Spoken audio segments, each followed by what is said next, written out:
Nandakumar sir, நம்ம கொடங்க பிரகாசம் sir, இப்போ வந்து அவருடைய கடந்த ஒரு மாத கால செயல்பாடுகள் வந்து பெரிய கடும் விமர்சனத்துக்குள்ளே இருக்கு.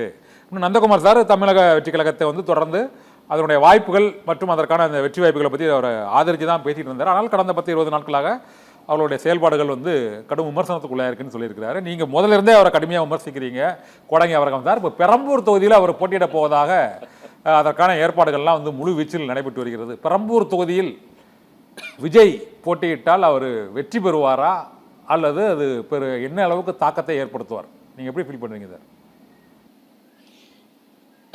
சார், தமிழ்நாடு முழுக்கவே வந்து இவர்களுக்கான வேட்பாளர்கள் இல்லை சார். தனித்து போட்டியிட்டாலும் 234 தொகுதிக்கு அவங்க கிட்ட வந்து வேட்பாளர்கள் இல்லை. அதான் முதல் பாயிண்டே.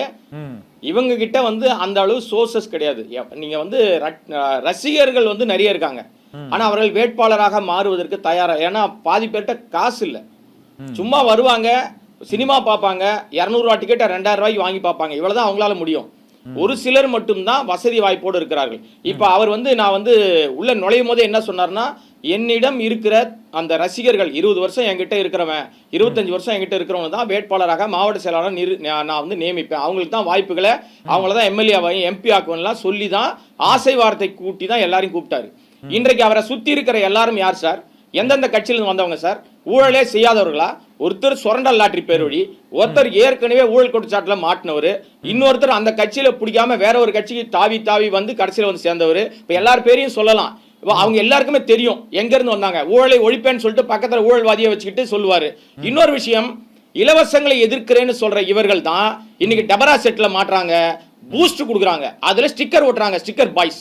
இந்த ஸ்டிக்கர் பாய்ஸ் வந்து யாரை என்ன சொன்னாங்கன்னா, ஒன்று அதிமுகவை சொல்லுவாங்க, திமுகவை சொல்லுவாங்க. சார், அவங்க காலங்காலமா அதை செஞ்சுக்கிட்டு இருக்காங்க. நீ மாற்றம் பண்றேன்னு தானே வர்ற, என்ன மாற்றம் இல்ல உங்ககிட்ட. அப்ப நீயும் அவர்களோடு ஒன்னாதான் இருக்கிற. அப்ப என்ன பெரிய மாற்றத்தை நீ வந்து புதுசா காட்டிட முடியும்? இப்ப நீங்க சொன்ன கேள்விக்கு வரேன் நான். பெரம்பூர் தொகுதியை ஏன் இவர் தேர்ந்தெடுக்கிறார்னா, இதுவரை அதிகாரப்பூர்வ அறிவிப்பு வரல. நான் இப்ப வரைக்கும் நம்புறது என்னன்னா, விஜய் தேர்தலில் போட்டியிடுவது சந்தேகம் அப்படின்னு நான் நம்புறேன். அவர் போட்டியிட மாட்டார். காரணம் சொல்றேன். சார், எல்லாம் பண்ணட்டும், எல்லாம் பண்ணட்டும். என்னுடைய சந்தேகத்தை சொல்றேன். ஒரு பத்திரிகையாளனாக இல்ல, என்னுடைய சந்தேகம் பத்திரிகையாளனா நான் சொல்றது என்னன்னா, இவர் மீது 1.5 கோடி ரூபாய் அபராத வழக்கு இருக்கு. அதை கட்டினாரா கட்டலையான்னு தெரியல. அதுக்கு காட்டணும் வேட்புமனு தாக்கல்ல. இன்னொரு விஷயம், சொத்து கண்டிப்பாக காட்டணும். அபிஷியல் மனைவியாக, அதிகாரப்பூர்வ மனைவியாக இன்னைக்கு வரைக்கும் சங்கீதா தான் இருக்காங்க. அப்ப அவருடைய சொத்தை அவங்க கணக்கு காமிக்கணும். எது வரைக்கும் இருக்கிறது? இப்ப பையன் இருக்கிறான், மகள் இருக்காங்க. ஒட்டுமொத்தமா விஜய்க்கு என்ன சொத்து இருக்கு என்பதை காட்ட வேண்டிய கட்டாயத்தில் கிளப்பிக்கிட்டு இருக்காங்க. சார், கண்டிப்பாக இவங்க உண்மையா காட்ட மாட்டாங்க சார். அதுக்கு தான் இப்போ ஒரு நரேட்டிவ் செட் பண்றாங்க. என்ன தெரியுமா பண்றாங்க? விஜய் சொத்தெல்லாம் வித்துட்டு கட்சி நடத்துறாருன்னு ஒரு கும்பல் இப்ப கூப்பாடு போட ஆரம்பிச்சிருச்சு. எப்படி வந்து கூட்டணி எல்லாரும் வராங்க, அவங்க வராங்க, இவங்க வராங்க, ஓஹோ இவங்க வராங்களா, இல்ல இவங்க அவங்களோட வராங்களா கூட்டணி சொல்லிட்டு இப்ப யாருமே வரல, தனித்து விடப்பட்ட நிலைமைக்கு ஆயிட்டாரு. இப்ப என்ன பண்றாங்கன்னா, இன்னொரு நரேட்டிவ் செட் பண்றாங்க. அது 2-3 நாளாக சமூக வலைதளங்களை பரப்பிட்டு இருக்காங்க. விஜய்க்கு முட்டு கொடுக்கிற கும்பல் வந்து விஜய சொத்தெல்லாம் வித்து கட்சி நடத்துறாரு, வடபழனியில் இருக்கிற மண்டபத்தை வித்துட்டாரு, அந்த இடத்துல இங்க இடத்தை வித்துட்டாரு, இதை வித்துட்டாரு, அதை வித்துட்டாருன்னு ஒரு கூப்பாடு போட்டுட்டு இருக்காங்க. இது அத்தனையும் பொய். நீங்க சொத்தை மொத்தமாக கணக்கு காமித்தால் ஜீவனாம்சம் கொடுக்க வேண்டிய இடத்துல வந்து மாற்று கருத்து வரும். அப்ப எவ்வளவு சொத்து இருக்குன்றத உண்மையா காமிக்கணும். பினாமி பேர்ல 1000 வச்சிருப்பாரு சார், அது நமக்கு தெரியாது. அப்ப அந்த இடத்துல வரும்போது விஜய் நிச்சயமாக இந்த தேர்தலில் போய் நின்று நாம எல்லாத்தையும் கொடுத்து மாட்டிக்க கூடாது. ஏன்னா சொத்துக்களை கொடுக்க கூடாதுன்றதுல அவர் ரொம்ப தெளிவா இருக்கார். அப்படி மகள் மீதும் மகன் மீதும் மனைவி மீதும் அக்கறையா இருக்கிறவர் விவாகரத்து வழக்கு போற அளவுக்கு நடந்துக்க மாட்டார் சார். அதை விட கொடூரம், அந்த நடிகை யாருன்னு அந்த மனைவி சொல்லவே இல்லை. சோடி போட்டு ஒரே ட்ரெஸ்ல போறாருன்னா இவர் வந்து எந்த தலைவராக இருக்க தனி மனித ஒழுக்கம் இல்லாத ஒருத்தரை அரசியல் தலைவராக எப்படி நம்ம எடுக்க முடியும்? அது பெரிய செட்பேக்.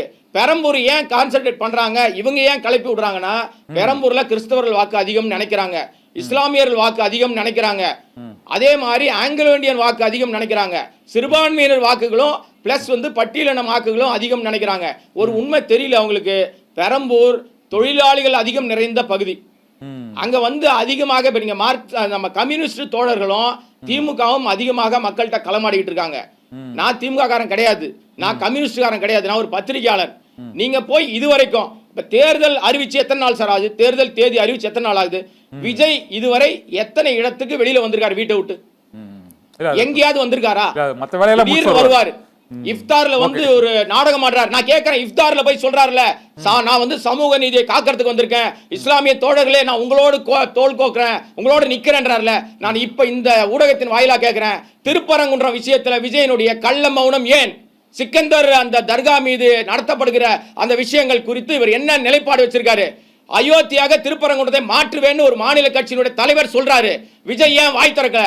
அப்ப விஜய் தூய சக்தி கிடையாது, மாய சக்தி, ஏமாற்று சக்தி, ஃப்ராடு சக்தி. நீ எப்படி நல்லவனா இருக்க முடியும்? எப்படி அரசியல் தலைவரா இருக்க முடியும்? சரி, அப்புறம் நிறைய கருத்தை எடுத்துக்கிறேன்.